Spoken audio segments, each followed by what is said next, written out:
Steve here. It's the show where I answer your questions, and this week my first question comes from Captain Andy. Hi Steve, what are your thoughts on the upcoming UK general election? Jeremy Corbyn unsurprisingly gets my vote, and no doubt the vote of many people on the left, but his refusal to form a coalition with other parties on the left seems more than a little cocky.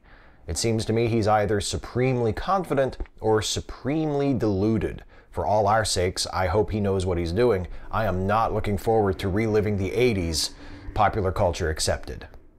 I don't know much about the UK general election other than just the general fact that it's happening, and what little I know is from friends of mine like you who I have seen talk about it on social media. I'm not super up on all of the issues or the candidates because I am an American, and as an American I believe that my country is the only country that matters and the whole world revolves around me.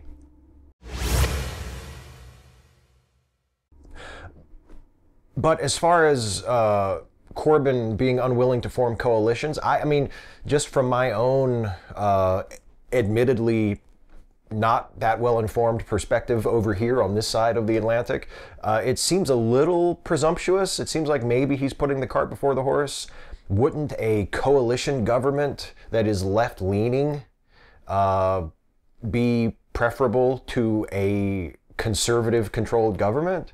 I mean, if Labour doesn't win enough of a majority to fully take control of the government, but they can form a coalition with some like-minded other parties, I mean, wouldn't that be better than having the Tories continue to run everything? That's, I mean, again, maybe I don't know what I'm talking about. Maybe that's too simplistic. Maybe, as you say, Corbyn has some kind of an ace up his sleeve and is just that confident that he and the Labour Party can win outright, that they won't have to rely on forming a coalition government with other leftist or leftish parties. I don't know. Maybe, and hey, I hope so. I hope so. Nothing short of Democrats winning back governmental power in my country would make me happier than to see the Labour Party take control of the UK. That would be fantastic. I would be so happy for your country if that were to happen. And I hope that does happen.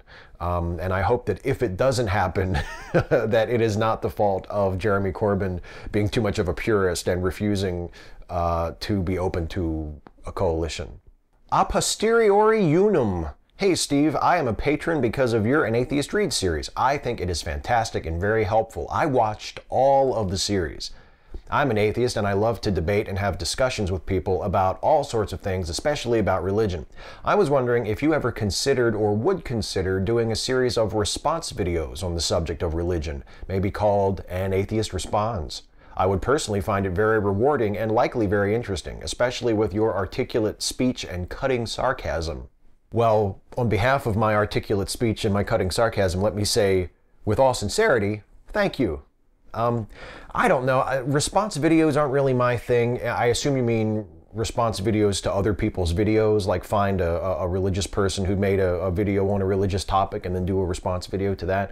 And that's just not really my cup of tea, especially in response to another person's video. Like I don't like that format. I don't like that practice of taking another person's content without permission, and then sort of building your video on top of that.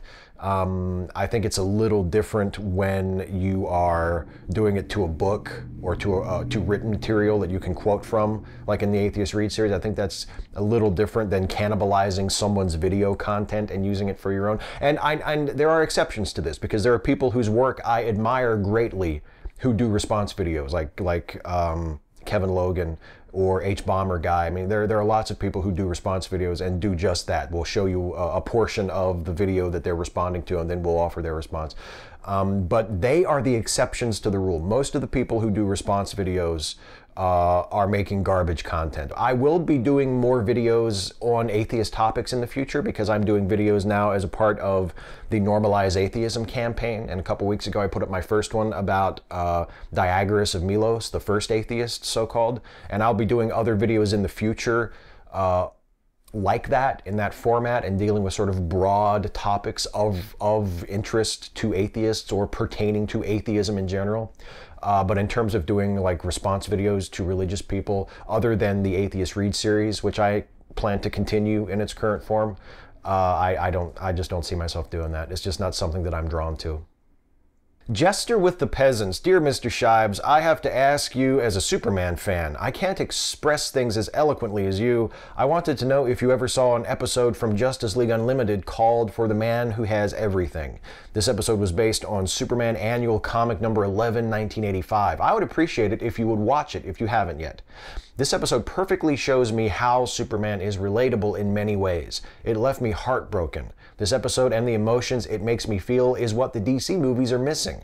This episode alone is better than the past Superman movies. My eyes got misty, but I held back the tears. I don't know, maybe I'm being way too emotional about this episode. Anyways, thanks. Oh, I would never say to another Superman fan who had grown emotional about a Superman story that they were being too emotional. I completely get it. I completely understand. Yes, I have seen that episode, and I have read the original comic book story. Actually, the original comic is one of my favorite Superman stories, and that takes no courage at all to say, because it's probably in every Superman fan's top 10.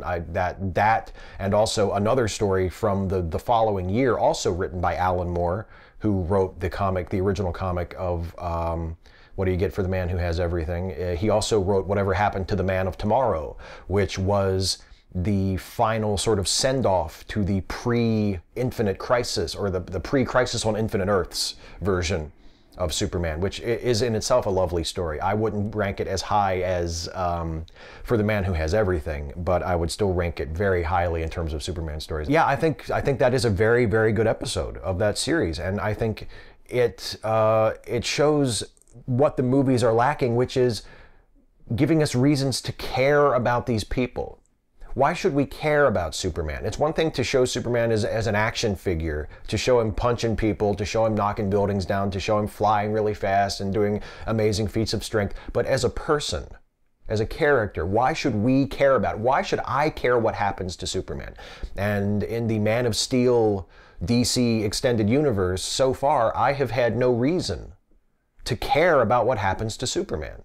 I have no reason to admire him. I have no reason to feel sympathy for him. I have no reason to root for him, to hope that he wins out over his villains, because so far he hasn't demonstrated through his actions that he's any better than any of his villains. So I agree with you completely that stories like For the Man Who Had Everything are much more the way to go to tell compelling, emotional, dramatic superhero stories than the way that the DC movies have gone in the last few years. And again, if it moved you to tears, if that's a Superman story that really hits you, that really makes you feel something, that just shows that the writers and the artists who created that story did their job. And that's nothing to be ashamed of at all. Having a heart, despite what you may have heard to the contrary, especially on the internet, having a heart and having emotions and having the capacity to be moved by a piece of art is not a bad thing. That's a very good thing. Rob Adams, hi Steve. We, the UK, have a general election on June 8th, largely because the Conservative leader Theresa May believes, rightly, it pains me to say, that her opponents are in too much of a state to be a problem for her, and that she's likely to win the election with an increased majority. There's a lot of talk about tactical voting in the election, mostly in terms of Labour or Liberal Democrat candidates taking a back seat or not standing at all in seats where there might be a chance of unseating a Conservative. Given that the US seems much more of a two-party state than we are, heaven help you, do you think there is any point in tactical or protest voting in the US? Oh, absolutely. I think it mostly comes into play during the primary season, because you have a lot of people saying, well, candidate A better represents my values and is the ideal person I would want to hold the office after the general election, but candidate B seems to have a better chance of winning the general election. So do you vote for candidate A, who is your ideal candidate, or do you vote for candidate B, who is not your ideal candidate, but is still a member of your party and has a better chance, you think, of winning the general election in the fall? So strategic voting comes into play very, very heavily in the primary process. And I know personally, as someone who just registered as a Democrat last year, before that I was unaffiliated, and in my state, unaffiliated voters don't get to vote in primaries. Now that I'm registered as a Democrat, I do get to vote in primaries. And I got my first taste of what strategic voting feels like. Because of a two-party system, I don't think it comes into play nearly as much when you get to the general election, because the only two viable choices almost every election are a Democrat or a Republican. But for the primary process, when you have a slate of candidates to choose from, I think strategic voting plays a very, very large role. And it can be incredibly nerve-wracking to weigh the different factors and to decide for yourself who is going to get your vote. Dragonface13. A few months ago, my grandfather died. At the time, I took this pretty well, I'd say. However, it's as if the fact of his death has only really sunk in with me in the past couple of days. Recently, I've been having some pretty somber thoughts about death and mortality, both my own and that of my loved ones. And even though I'm a little embarrassed to admit it, these thoughts seriously freak me out at times. I get that the general party line, so to speak, among atheists like us is that death shouldn't really be any more frightening to us than the years before we were born, that we should be glad that we have been alive in the first place, etc. I've seen you talk about death in some of your videos, specifically in the An Atheist Reads Reasonable Faith series, and this seems like your general opinion on death as well, if I'm not mistaken.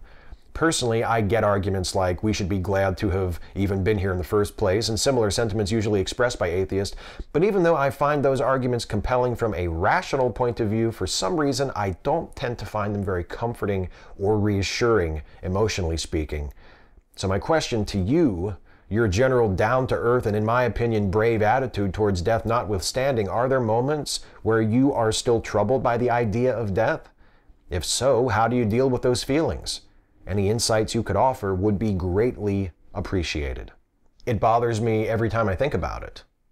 Just because I have been able to put forward a pretty good attitude about it, just because I have found a way of looking at it that makes sense to me from a rational point of view, and that frames the universe in such a way that my death and the inevitability of my death and the death of other people is easier to accept, doesn't mean that it doesn't impact me emotionally. It impacts me emotionally every time I think about it.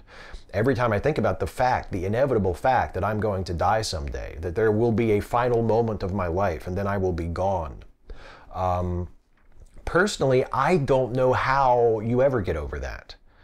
The best way that I know how to deal with it is to just avoid thinking about it, to do something else, to focus on using the life that I have to do things that mean something to me, that give my life value, that make me feel as though I have a purpose, and that the life that I get, however long it is, will have been put to good use when it's over. It's one thing to have a good reason. It's one thing to have a good philosophy. It's one thing to be able to say, well, now it just doesn't make sense to be that upset about it because it's a natural part of life and it's not going to hurt and there's nothing to be afraid of. And once you're dead and you won't have to experience any fear or any pain, and it's a natural part of life, and you know, the universe doesn't owe you anything more than what you get. And I mean, there are all kinds of wonderful things that you can think about and ways you can view your life and your death to make it feel better, to make it seem more sensible, and to make it seem less scary.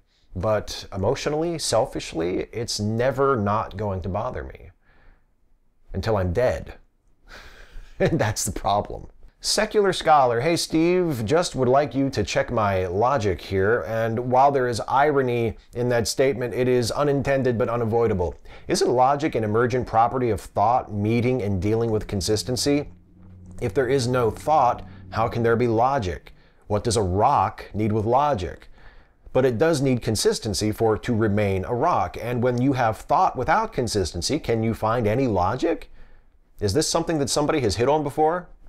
Well, I think if I were better versed in philosophy, I could probably tell you specifically who some people are who have thought of this sort of thing already and what they've had to say about it. Unfortunately, I am not such a person who is all that well versed in philosophy, so I can't tell you, but maybe someone watching can make some contributions on this.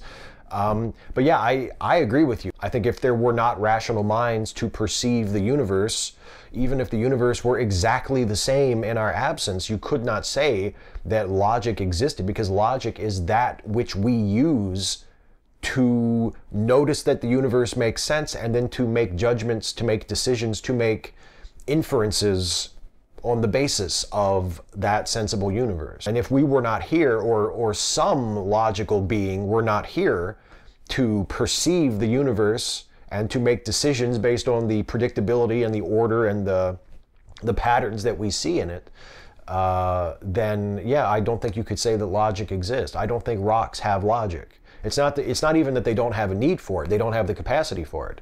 If you're not a conscious, thinking, rational being, then you don't have logic. Logic doesn't exist for you. It's a product of thinking minds, thinking about the universe, looking at things and noticing things and drawing conclusions based on the consistency that they perceive.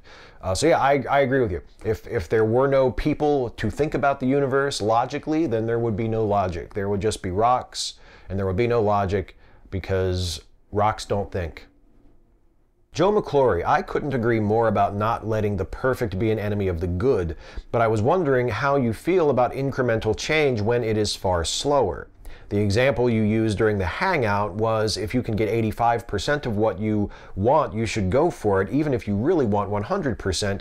But what if you can only get 20% of what you want, and you fear that getting that little bit could be an excuse for having to wait longer for the change that you want? And what if the only concession you can get is a balm for the symptom of an injustice, but ignores the causes of the injustice and even makes it harder for people to notice the injustice or inequality? Well, it sort of goes back to thinking strategically, doesn't it? There may be times when taking 20% is not the right thing to do, even if the alternative is to take zero. Because as you say, maybe if you take the 20%, it will make it more difficult. It will create circumstances that will make it more difficult to get to the 100%.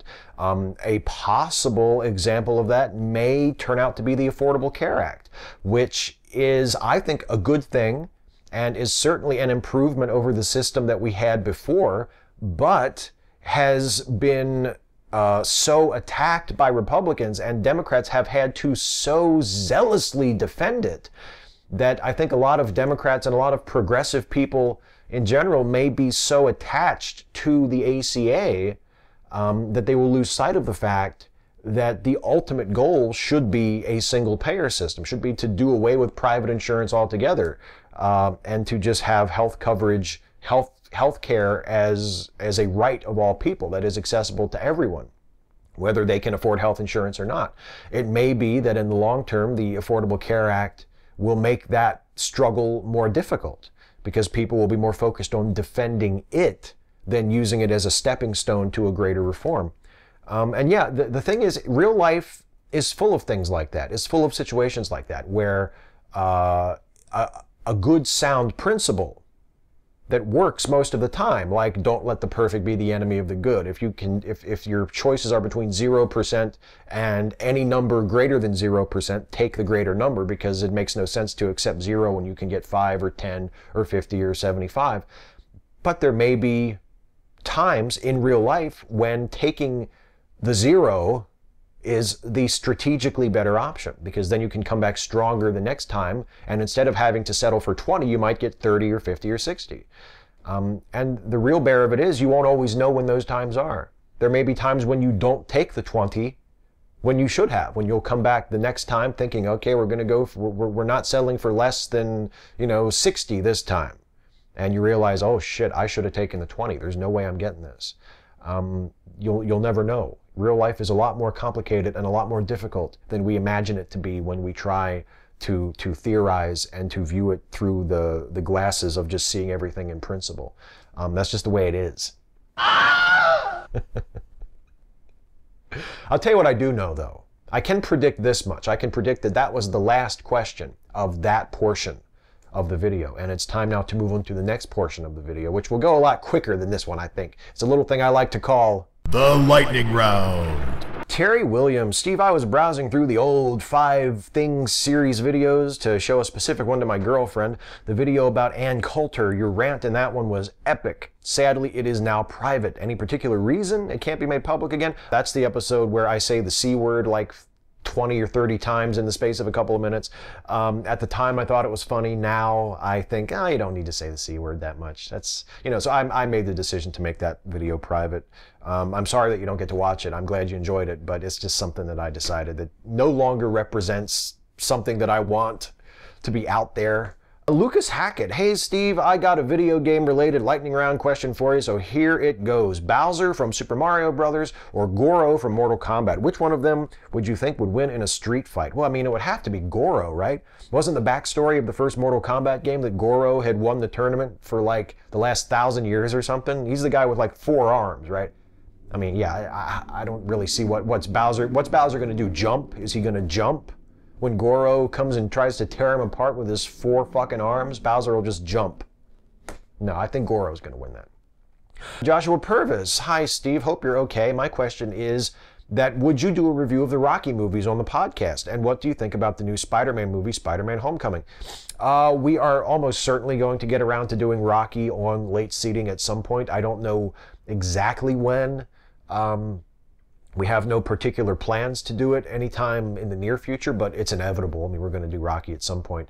And yeah, I'm really looking forward to Spider-Man Homecoming. I think it looks really cool from the trailers. I'm really excited about seeing it.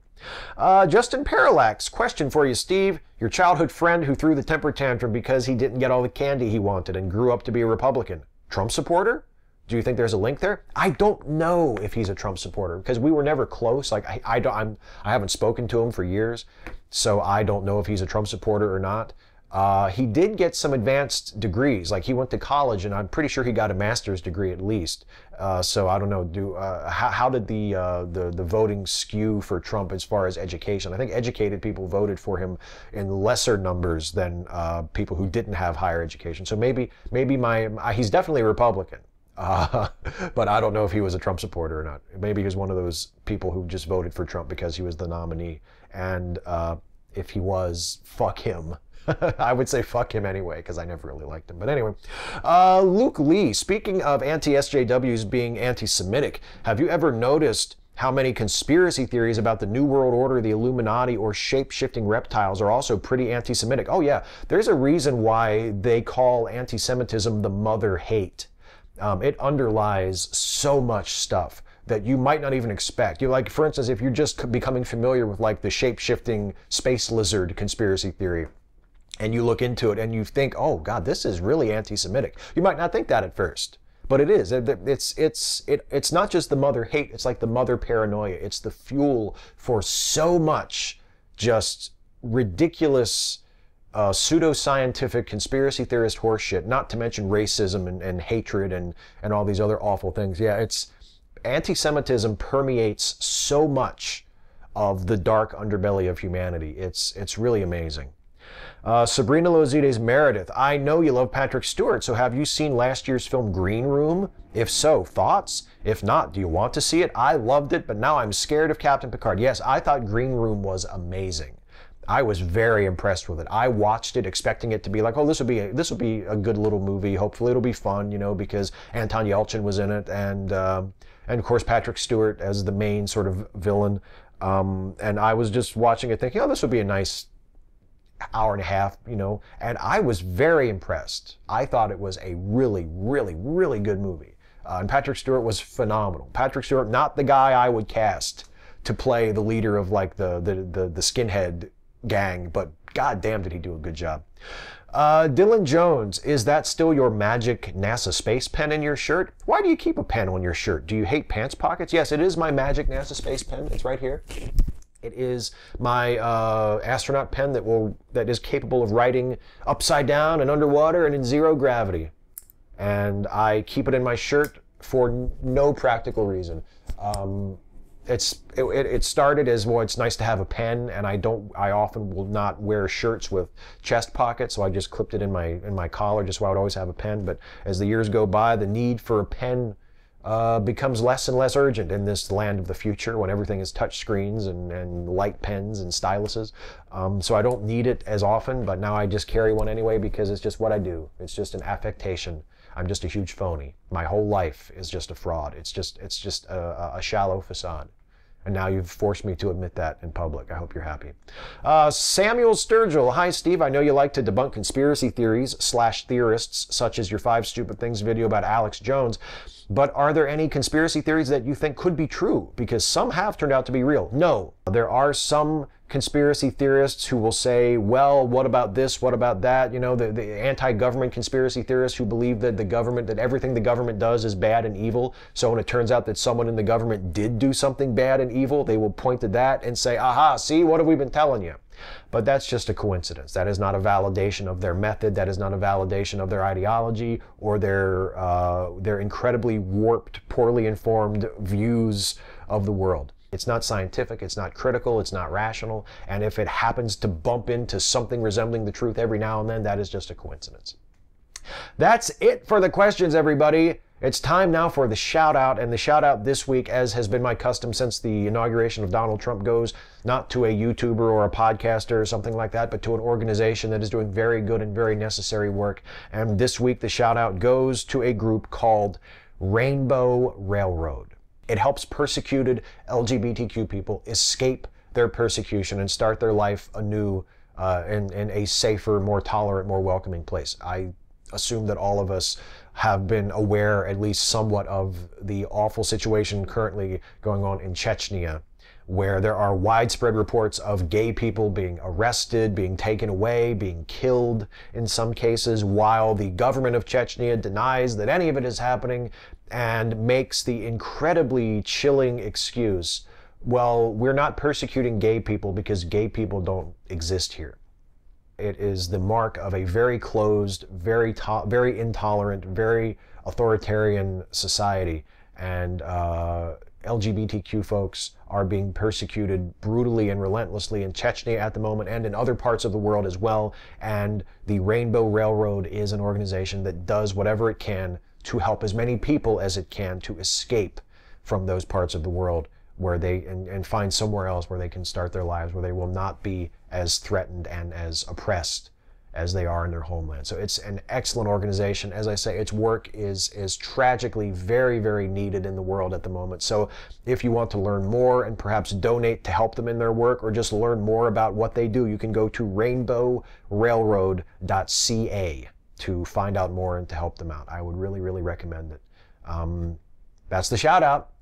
Also, I want to remind you, as I do every week, to give a listen to the Lemme Listen podcasts. These are podcasts that are all created and, for the most part, hosted by my very good friend Jason Harding, aka Jason with a D, the puppet master of Opinionville. There's a whole bunch of awesome Lemme Listen podcasts, including the great original Lemme Listen podcast, Lemme Finish, which is co-hosted by Jason and Finite Atticus. There's also American Monsters and How to Destroy Them, the hilarious improv comedy podcast. There is Filmtastic Voyage, which is co-hosted by Mike and Alex. There is Cinetific, the movie science podcast, which is hosted by Professor Jason and Professor Aaron. There's Three for Adventure, the new role-playing game podcast, which is the most recent addition to the Lemme Listen family. And then last but not least, there is Late Seating, the belated movie review podcast co-hosted by Jason and by me, where we take a look at a classic film, a film that has a reputation for either being great or for being terrible. We give it a fresh review. We decide whether it deserves its reputation as either a great film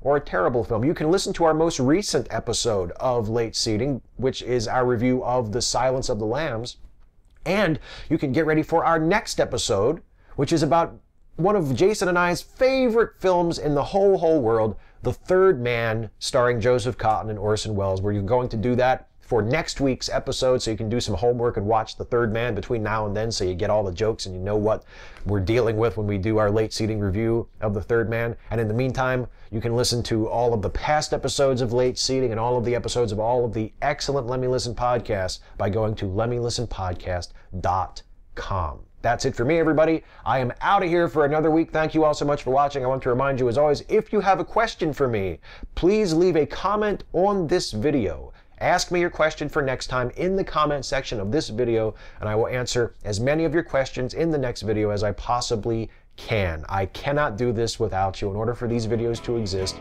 you have to ask. So please do ask a question in the comments of this video. Nothing is too silly. Nothing is too serious. I will answer as many of your questions as I possibly can in the next video. So until then, take care, everybody. Hey folks, one more thing before I go. I hope you enjoyed this one. If you did, please like, share, and subscribe. And also, please consider helping me to make more videos like this one by supporting this channel through Patreon. can go to patreon.com/Steve Shives to become a patron. Thanks for watching.